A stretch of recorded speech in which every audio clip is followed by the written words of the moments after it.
Hindi. Hindi na ako babalik. Ano? Hindi ka na babalik? Kukuha ako ng exam. Sa iba ng kumpanya. Kaya dito muna ako sa Seoul.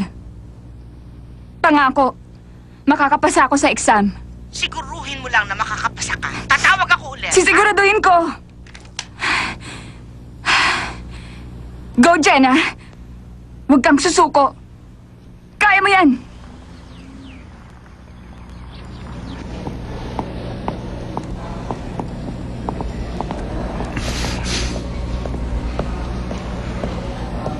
Sir, excuse me po.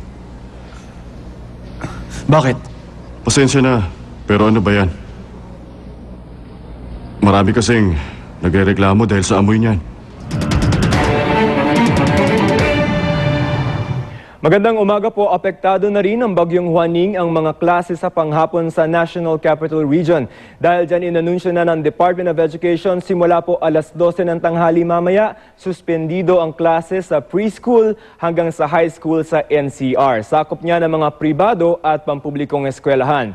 Bago yan na inanunsyo ng DepEd na suspendido ang mga klase sa preschool hanggang high school sa mga pribado at pampublikong paaralan sa Region 5 maliban na lamang sa Camarines Norte. Preschool lamang ang suspendido sa Camarines Norte. Wala ring klases sa Batangas at maging sa San Pablo City sa Laguna. Mula rin yan sa preschool hanggang sa high school sa lahat ng pribado at pampublikong eskwelahan. Mula sa Tahanan ng Katotohanan, ako po si Joseph Morong.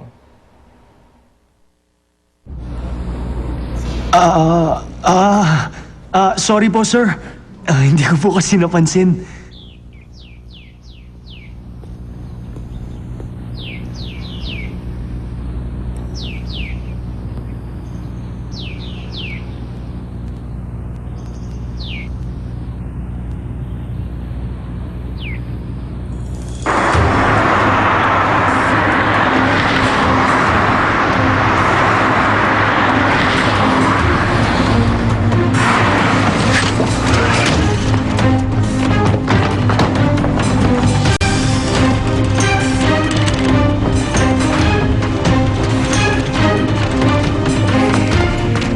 Minister Wong!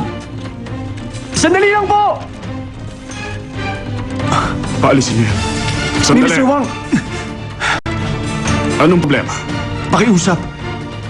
Bigyan niyo po ako ng isa pang pagkakataon. Gusto ko pong matikman ni Chief Delegate Kim ang isa pang putahe. Ano na naman ang hinaluho dyan? Enzymes po, para mabawasan ang amoy. Kailan mo pa yan nilalagyan? Matagal-tagal na po. Tutol po kasi kayo noon dito. Si Director O, sabi niya dapat walang amoy ang nilulutong fermented soybean para sa mga dayuhang customer. Talaga? Totoo ba yan? Papa, si Patrick po. Pumunta po siya kay Chief Kim. Ipatitikim niya dito ang bago niyang putahe. Talaga? Nababaliw na ba siya?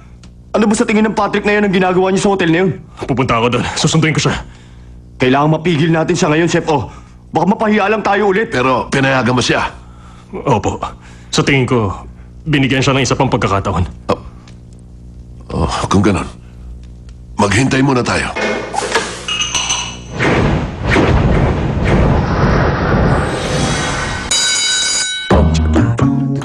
Can you tell who's truly fair?